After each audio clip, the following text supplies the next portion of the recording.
in the music business. It's fair to say you're you're an A&R. Right. Right.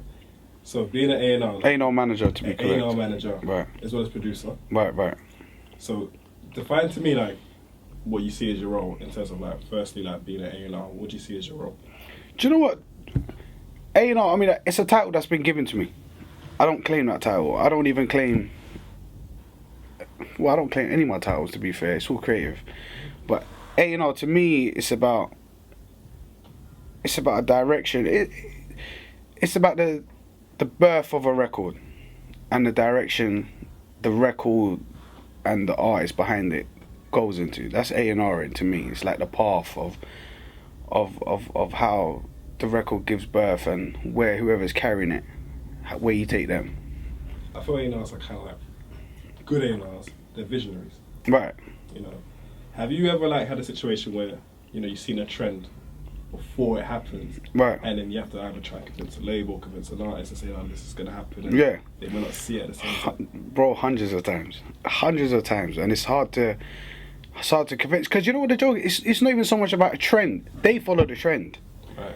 The artists follow the trends, and you go off by great music. And see me, when I look at a genre or look at a song, I break it down to why it was great. I don't go by... I'm not a genius, right, or anything like that.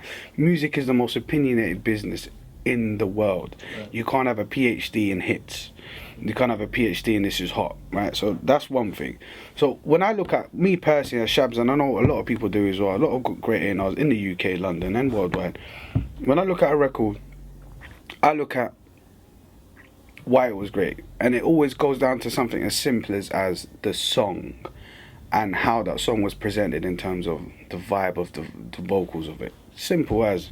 So when I try and explain it to artists, depending on the artist's mentality, but 9 out of 10 times I fall into it, it's just like, I don't think it's no fault of their own, but they're trying to follow their artist that they're following, and they want what they have, and they want that same buzz that they have, but they don't know how to get it, so they just they're stuck in that transition of like, well, not trying to make a transition, like, yo, Shabz, I'm staying on this path, I'm not moving, this is what I'm doing.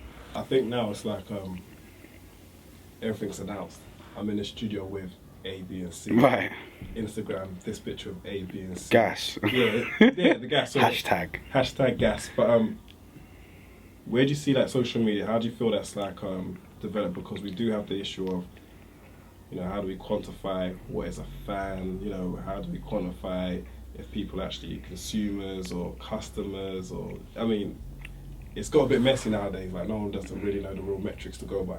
Yeah, I mean, you can't. We was having a discussion earlier, like you said, it's like, when someone's following you, you don't know why they're following you no more. You don't know if they're following you just because they find you interesting, or what I find, I got a lot of followers. That's what I feel anyway. Shout out to my followers. I think I got a lot of followers that are just preeing what I'm doing. Yeah. Do you get what I'm trying to say? Because when I send out a tweet trying to engage with my peoples, I'll probably get 2 responses, and I haven't got 5 followers either. I know if I got hundreds, I probably got, well, at this time when we're speaking, I think when I last looked, it was 3,010 followers. Now when I'm trying to engage with them, I'm probably getting 2 responses. But they're seeing the tweets. They're seeing the tweets. Oh, hell yeah, they're seeing the tweets. Because I follow a lot of people that follow me, and they're not responding back to me. So, yeah. So when your Twitter followers, I don't think it's that sort of. I think it's a nosy neighbours type of mentality. Like, let's see what's going on over there. Of course, I think it's definitely nosy neighbours type of thing going on. But then when you have that type of thing, like, why do you feel that people are preeing what you're doing? Because you haven't announced what you are, but why are people preeing what Shabz is doing? I don't know, because you know what? Shabz is a quiet person. That's one thing. If you know Shabz, you know me. Yeah. If you know Shabz, you know that I'm a quiet person. Like, I'm not one to... My Instagram, for example, I don't even use it. You see, go to my Instagram, I don't even know where it is. I don't put up no pictures. Do you know what I'm trying to say? So, I think people hear through the grapevine what I'm up to. People talk, which is a nice thing. And hopefully I only got nothing but nice things to say. So I think people follow me just out of curiosity. And I've got good people in my team that might mention me in their tweet to be like, yeah, Shabz, big up, or X, Y, and Z. So then... No, but let's be clear. People are... You're a pioneer. Right. I mean, I appreciate that. And, you said that, not me. Nah, you are. So, and for a lot of people who don't know, like Shabz and I grew up in the same block. Yeah. In the same block. South London. And seeing how he's developed, you know, seeing how he's carried himself, seeing how he's lost himself in that thing, this bubble, this facade, this mendacity that everyone's in, it's a testament. And the types of moves that you've been able to make. Yeah. And I think that's what most people don't, and I guess that's probably the point of the interview, but most people don't even fully understand who Shabz is. Yeah. You know what I mean? It's like you came up and you didn't need no one. Yeah. You didn't need like 10,000 followers to be co-signed. You came up in a time when it was real. And I remember... I appreciate that. So how did you go from a DJ to now being like, you know, how can I put it? Being where you are as an A&R. Right. I mean, like, I know some people are confused as well when they're hearing you say A&R, they're thinking, what has he done? But again, I like to keep things low key. And I do work for and I'm part of an international company for now. I'll say for now, I'm a loyal person, but I've been with them for a minute. It's a well-established company, and obviously I run my own management company as well, which is established as well. But yeah, going back to that, I mean, like, I had a vision as well, what I wanted to do. Do you know what I'm trying to say? I had a vision, like, and my vision was just to be the best in whatever field I go into. I always wanted to be the best. Like, I came from, when I say I came from the streets, it wasn't obviously, no matter what we do, we always wanted to make sure that we're the best at it. Yeah. That was the bottom line. So obviously, coming into the game as a producer, working with the record labels, I signed my first major deal when I was 18 or 19, I think I was 18. I signed it to Glenn. Shout out to Glenn. EMI, right? Yeah, EMI Virgin, yeah. Glenn's Akins? Akins, yeah. Shout out to Glenn, man, good peoples. So I signed to him when I was like 18 as a producer, and I was with my first So Solid record, which was Haters.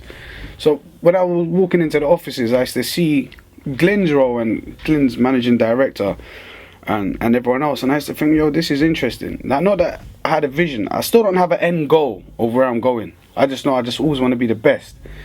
So I had that vision. So I just kept on evolving. So it's just persistence, man. You just go. So 18, you're in the building with like the big boys. Yeah. And that's on a production deal. Yeah, production deal as Mr Shabz. Right, but then to transition to be like, actually, you're sitting on the other side of the table now. People come to you. Right. You got that pen that can actually put things into place. How did that transition happen for you? Well, you know what? I'm one of them busybodies. Like, I don't want to bore people, but in between that, I set up a production camp. Anyway, it was 2004. I pulled away from the So Solid situation. Not in any way. We're all still together every day now. Mega, Swiss, Cage, they're my brothers. But anyway, I went off to form a production camp, Music Kids, in 2004. And then in that same time, I set up a booking agency called Hype City. It used to be then called Channel U, but I was like, what, 24, 25? And I set up with the owner there. So we had a joint venture. So we signed a lot of acts to the company, Tinchy, N-Dubs. It was Tiny. We used to do Tiny's wifey. That's how I know a lot of them today, is via my booking agency. So I set that company up, and I set that company up not to make money, but to keep an eye on the urban game, because I knew how important shows were to keep the scene alive. That's the main reason why I set up that company, because I used to watch Channel U and I used to think, yo, this is a dope platform. Artists are actually getting seen, but are they getting bookings? So I set the company up, and I used to run adverts every half an hour, Hype City adverts on the channel. So I went from that, and then folded that company after a few years, had fun. But in that time, I started going to America. I got into a great opportunity to spend time in Def Jam. So I spent a lot of time in New York. In 2006, I was back and forth, just in New York all the time. Is that around the time when you had that Swiss and Seagull tracks? You remember Swiss and... Yeah. No, it was before. Swiss and Beanie Siegel. Yeah. Beanie Siegel, Asher D. Yeah. Oh, Swiss and Beanie done a song? Yeah. Oh, yeah. I'm embarrassed. Yeah. So like that was before then, fam. Like the Swiss, like that record was before. I wasn't even around when they did that record. Okay. Shout out to the whole of So Solid that they made it happen. This was why I met some great American peoples that I'm still learning of today in 2006, and they embraced me, and we met by chance. And then yeah, so I started going to America just to study and see what was going on. So that's where the evolution of Shabz sort of started happening even more so, because I started studying how they're breaking records. Every other month I was in New York, but just on a quiet tip, just sitting in the Def Jam building, taking the opportunity just to study how they're breaking records and their thinking behind records and their culture of hip hop. I was just looking at the whole nine. Do you know what I mean? Because pulling away from garage, I thought that was it. I thought, yeah, we're done. Not done. I mean, we're gone clear. This is it. We got our own sound now. This ain't never gonna stop. We're at award shows, Brits, mobiles. This is it. Yeah, I thought this is it. We got a two-step sound now. This is us. We're in. But when that died down, and then I was at home, literally twiddling my thumbs. I was like, this can't be life. This can't be it. I've gone from producing records, plaques are lined up in my bathroom. You know what I'm trying to say? This can't be it. And I was like, what is it that they do in America that we're not doing? Do you get what I'm trying to say? So that's when I went on my path of starting to study it, because I knew in the UK no one else was going to give me the opportunity to go and learn. But even after you've put numbers on the board, there would be no one that's going to embrace you and say, okay, we'll show you the ropes. Nah, I don't know if it was if it's a UK mentality. I think it slightly is a UK mentality. F that, like it is a UK mentality. And also pulling away from the So Solid situation, people were scared to kind of embrace me again. They were like thinking, fuck, he's gonna turn over a weapon. Like, what's Shabz doing? Like, he wants to have a meeting. What's it all about? They have to literally get like, even on the producer level. Even on the yeah, like they used to just think like that. So then yeah, I had to go over there. I had to jump on Virgin Airlines, and it weren't cheap, mate. Was that all out of your own pocket at that time? Yeah, of course. All out my own pocket, man. I was on my path, spending my royalty checks on learning, advancing myself. Well, there we have it again. I think that's the art that a lot of people forgot, is that learning the craft, learning the business. What is the difference in the mentality and approach to, like you say, breaking records? What did you notice initially as, that's different? You don't do it like that. Do you know what? Cause over there, because they live and breathe their records, man. They live and they, as an A&R over there, they literally involve creative heads to create a record, and they know what they want. No, that's the difference as well. It's like there's songwriters out there. There's a direction. Like they used to break it down into details of what they're looking for and why they're looking for that, and then go and build it and train their artists as well. When I mean train, I want to give them 4 months or a year even. I said 4 months, like a year of just straight training them. Their boot camp's different. Their boot camp is way different. Like it breaks it down. Do we have boot camps here? Nah, we don't have boot camps, man. Maybe just for like just before a video shoot, there may be a little boot camp. If that. We started. Do you know what? To tell it, I did have passing conversations with other A&Rs about this as well, where they were mentioning that they were on that, but we was on that later. Even if we're on that, it's mad late. So America. I mean. Again, it's not about UK or America, but majority of people that I came across were stupidly passionate about what they do. It's like even with me, it's like I don't talk about what I do because I'm human. Like I am just the same as anyone else. This is a music business. I know it's sexy to a lot of people and whatnot, but this is our living. This is our life. Like this is our lives. Like we love doing what we're doing. So I don't see the point in talking about what I'm doing, who I'm with, who I'm standing with, and like Instagram. I don't like that because I don't want to talk about. I just don't want to show where I'm at. It's not a bossy situation. I feel you. That's what we're the same, because, like I was saying to your boy, like I don't do them pictures there, because you go to buildings and that, and you're like, you don't want to be like, if you're walking into a meeting, I'm just going for a meeting. Yeah. I don't want people to know, and it's like the kind of places that you frequent. You get stopped every 5 minutes. Yeah. With them up your backside, so to speak, like, sign me. And I think that's kind of like, again, it's almost like when you come from a real situation. Yeah. Where we came from, there was no need to be like that. Yeah, right. Do you get what I mean? Like, right. You are what you are, you do what you do. Yeah.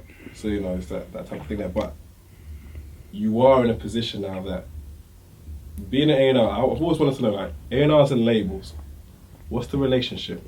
You know, because you're separate. So you know, do you have to fight for your artists? Because you're also a manager. Yeah. How do you see that?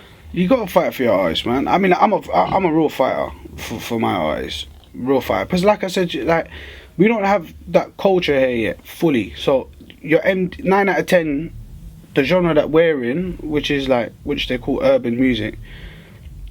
9 out of 10 in the UK, your MD doesn't understand that music. He does not get it, and then it spirals down to your market department and your project manager and whatnot. They don't fully understand our music. They don't, and even up till now, they don't fully get it. Do you know what I mean? So it's like you got to fight for them. Like again, no fault of their own. They don't understand it. But they haven't had it, you know, over here to be right. What it is. Exactly. And do you know what? Let me go back to this. Is why I feel like we've been so successful as urban music in the last year or two, because we've been taking it upon ourselves to build our own hype. Do you get what I'm trying to say? Because of the internet and Twitter and YouTube and whatnot. Like, we've been building it, creating our numbers, creating our hype, and then going to the label. Do you get what I'm trying to say? This is why there's been so much more of a buzz around our music. Do you get what I'm trying to say? Because we've been building it ourselves.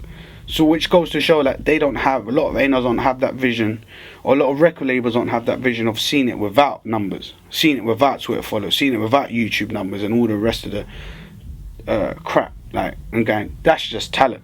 Yeah. Come, like how everyone else was probably, all the greats were signed of just talent. Funny you say that, because you're the kind of person who doesn't care about numbers like that. No, yeah, I don't care about you're just like straight the music. It's all about the music. Yeah. But we are now, you say it has been a good year in terms of like, I mean, it hasn't been a good year, because we are seeing numbers are looking like they're dwindling. It seems like, you know, tours are being cancelled, chart positions aren't what they used to be. No, hell no. When that happens with prominent figures, does that knock on in terms of the label's appetites to sign more artists from that genre? 110%, 110%. To just get scared. I mean, like, to them it's a business, it's a bank as well. They invest in X amount, they need X amount in return. Like, they do get scared. You get what I'm trying to say? But then it's like, it's a chain reaction of thoughts of why it didn't work. Because they signed the artist built his own bus, got signed, but then got bit. Then the artist forgets themselves a bit. Do you get what I'm trying to say? And then it becomes like, they start, right, cool, you're paying my check, so I'm gonna listen to you. They start to follow that guy, and then that guy never knew what he was doing in the first place. So when it hits a brick wall now, it's like, all right, cool, see ya, and it's a knockdown effect. Do you get what I'm trying to say? But another thing is, it's like, it's deeper than that as well. I feel like nowadays the internet is a gift and a curse, right? People are moving on quicker than ever. So you're only your fans for a single or two, and then they're gone. Like, they've gone. So that's another problem as well. So it's like a whole creative problem, but there is a solution to this problem, and the solution is keep putting out real music. Stop thinking too hard. A lot of artists think hard, think too hard, and this realness, and I'm talking about street urban music. Do you get what I'm trying to say? Like, I do with other artists in other genres, and it's not as complicated.